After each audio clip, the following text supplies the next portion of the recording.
cine mudo es el punto de partida del cine como arte y como lenguaje. Sin conocer el cine mudo, uno no puede hacerse la idea de cómo se ha llegado a lo que nosotros entendemos hoy en día, el lenguaje, eso que llama el lenguaje del cine, porque las películas se construyen mediante una planificación, qué diferencia hay entre un plano medio y un plano general, que es un traveling lateral, que es una luz en contraluz, que es un contrapicado. Y todo eso, que parece que está ahí desde siempre, hubo una época en la que no existía y hubo que irlo creando, aprendiendo a hacerlo.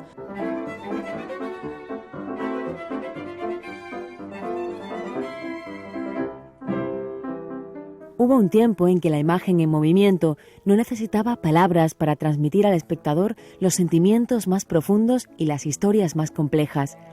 Para evitar que estos fragmentos del pasado caigan en el olvido, la Universidad de Granada recupera la magia del cine mudo en un taller que ya celebra su 5ª edición, iniciando de nuevo el recorrido histórico y crítico por la evolución de este periodo imprescindible en la historia del celuloide. Grandes directores, obras maestras, composiciones musicales, un acercamiento al origen del séptimo arte recomendado para todos los públicos.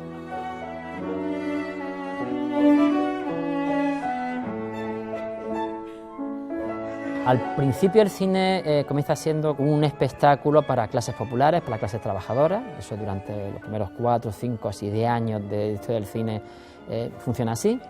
Pronto se ve que si se quiere mantener como una industria, ese público no te va a mantener la industria, necesitas atraer a un público mucho más pudiente, clase burguesa alta, nobleza, aristocracia, gente. Entonces se van buscando otros temas, cada vez más, bueno, a veces temas históricos, temas cada vez más complejos, cosas mejor acabadas. Y a partir de un momento concreto, ir al cine era una actividad, como tú bien dices, social. Es una idea de yo me traslado a este espacio, sé que me voy a encontrarme ahí con un mundo fantástico, sorprendente, historias cotidianas de repente llevadas a la pantalla.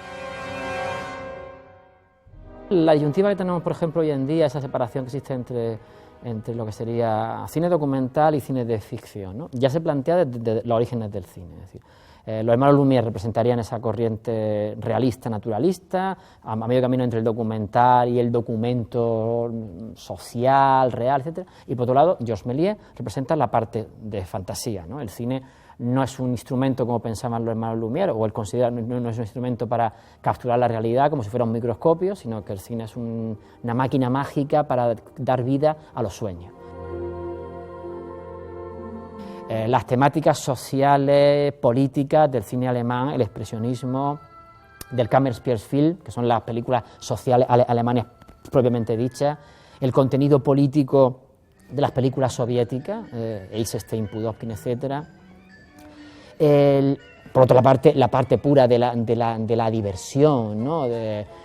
Los cómicos mudos, el western, el cine negro, que también comienzan en esos mismos años. Es decir, todo eso se va mezclando y por lo tanto el cine mudo, sobre todo en los años 20, es de una riqueza extrema.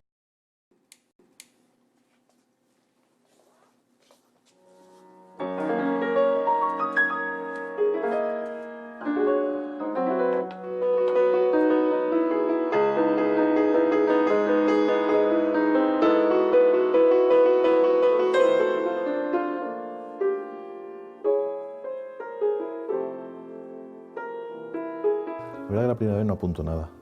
La primera vez la veo tumbada en el sofá, si puede ser, y intento disfrutarla. Eso sí, me estoy fijando en qué pasa el número de escenas que hay. Intento decir, bueno, la película, aunque tenga 2 o 3 partes principales, desarrollo, nudos, enlaces, pues después hay una serie de secuencias que yo las voy a intentar identificar musicalmente pues en 5 o en 6 distintas. Y ya depende de la película y del género, voy a componer 1 o 2 o 3 o 4 motivos, los cuales los voy a desarrollar en función del ritmo del director. Empezó a haber ciertos clichés que decían vamos a usar, o casi todos usan, porque además por otra parte era lógico así hacerlo, ¿no? Pues cuando haya una caída, cuando haya una subida, cuando haya una bajada, cuando haya tal. Si ves, por ejemplo, una persecución de caballos, o si ves en una cómica a uno subiendo una escalera, más bien bajando en este caso, más bien subiendo en este caso, o si hay un reloj que hace. La función de la música es completar, dar el tono que falta a lo mejor a esa conversación que no puede estar o a ese gesto. Entonces la música vendría a cumplimentar justamente esa parte que falta, es el tono de emoción necesario para dar el paso más en la imagen. Ha perdido gran parte y se desconoce mucha de la música que se utilizaba, ¿no? Por eso es tan importante cuando un compositor contemporáneo se acerca al cine mudo, saber que su trabajo está ayudando a entender la película y además lo bonito que además lo estéticamente hermoso que tenía el cine mudo, que es que la música estaba en la sala, o sea, compartía espacio físico con la pantalla, entonces tú tenías al pianista, al violinista o a la orquesta en el foso sonando al mismo tiempo que se iba viendo la película, entonces eso quedaba ya el ambiente perfecto, ¿no? El buen músico acompañante es el músico que pasa desapercibido. Si tú le das protagonismo a la imagen y al final la gente sale contento de esa imagen y la ha disfrutado y dice, ha habido momentos que no me he dado cuenta de la música. Ahora, si tú te das cuenta del pianazo que pega o los silencios tan enormes que hay y te quedas así, pues malo porque está atrayendo la atención cuando la partitura es la imagen en sí, ¿no? Para mí es un trabajo exquisito, Es decir, tú luchas solo con tu película, intentas meterte en el pellejo del autor, es un pequeño trabajo de introspección personal y lo intentas desarrollar y después lo pones de cara al público y si la gente sale contenta, pues es una satisfacción muy grande. Es un trabajo que a mí me encanta. You ain't heard nothing yet. Wait a minute, I tell you, you ain't heard nothing. You want to hear Toot Toot Tootsie? All right, hold on. No, listen, play Toot Toot Tootsie, 3 choruses, you understand? And the 3rd chorus, I whistle. Now give it to them hard and heavy. Go right ahead. El cine sonoro no llega por arte de magia. En ese periodo que insisto abarcamos desde el año 1995 a 1930, vamos a dejarlo ahí, hay cine en color, hay cine en 3D y hay cine sonoro. Que no se desarrolle habitualmente debe a muchas razones, desde las puramente tecnológicas, industriales, es complicado, hasta un rechazo por parte del público. A la gente no le gusta el cine con sonido. Hay un momento en el que el mismo experimento que se lleva haciendo durante mucho tiempo, la sincronía de imagen y sonido, se vuelve a hacer. Es el famoso año 27, y de repente lo que antes al público no le gustaba, ahora sí que le gusta. Y entonces es cuando se produce el boom, y toda la gente quiere ir a ver cine con sonido, y eso produce justo el efecto contrario. Ahora nadie le interesa ya el cine mudo, es una cosa, es una antigualla, como decía un historiador del cine, nadie quiere ir al cine ya a leer el periódico, entendiendo por el periódico leer los intertítulos, ya solamente quiere sonido. Curiosamente eso produce un retraso y un atraso en el lenguaje del cine. Es decir, el cine se hace mucho más pobre. A eso además se añade la destrucción y el descuido, ¿no? No interesa, ocupa sitio, entonces, ¿qué se hace? Se destruye. En los grandes estudios se utiliza gran parte de ese patrimonio para calentar las calderas, para dar calor y se pierde una gran parte, y la que no, pues se convierte en acetona para la uña, en betún, y se destruye también. Ahora mismo se calcula que solo se conserva un 15% de la historia del cine mudo de todo el mundo. Yo ya con 8 o 9 años, pues como aquel niño protagonista de Cinema Paradiso, pues me escapaba de casa y me iba a la cabina de proyección de un cine que se llamaba el Cine Alcázar, cine histórico de Málaga.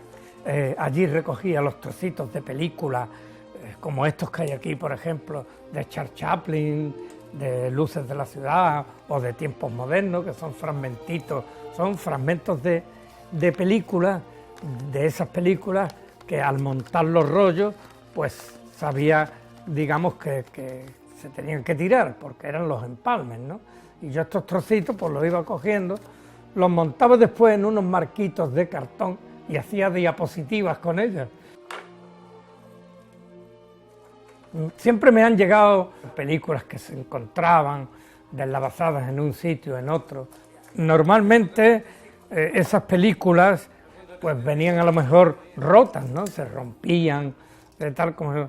Y entonces había que coger una cosa que se llamaba empalmadora, es decir, que unía y empalmaba las películas. Entonces, una vez que estaba así, se bajaba esto y se cortaba. Se cogía la otra punta y se hacía lo mismo. Y entonces con acetona, porque aquello era celuloide, se le daba con este pincelito, se bajaba y ahora pues se dejaba unos minutos hasta que la película se empalmaba, ¿no? Bueno, como ves, la película ya está pegada, ¿no? Ya se ha quedado pegada, queda perfectamente, ¿no? Para mí era algo que me llenaba profundamente en mi interior, el poder recuperar y mejorar y hacer que pudiera conservarse un documento cinematográfico de los años 10, de los años 20, de los años 30 y que yo pusiera ese granito de arena para la conservación de esos testimonios cinematográficos. Más allá de la nostalgia hay que recuperar el cine mudo porque ahí está la esencia de contar historias sin palabras. Alfred Hitchcock decía que él consideraba que era muy importante que la gente que se enseñara cine en la universidad, en la escuela, para que la gente aprendiera a contar historias sin palabras.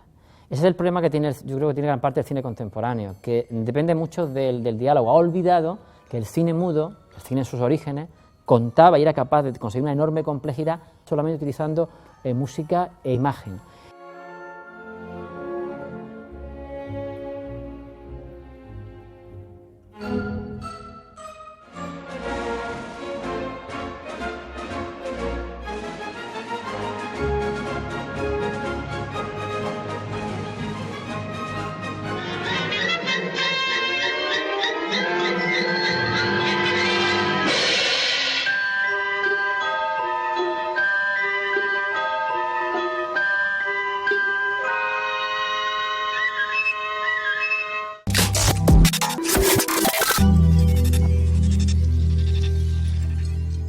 A mí a veces me dicen que mis novelas son experimentales. Lo que es experimental es escribir novelas como hace hoy, escribirlas hoy como hace 40 años, porque ya nadie habla así, el mundo ya no es así, eso sí que es experimental. Y si es un buen experimento, si se hace bien, no digo que no.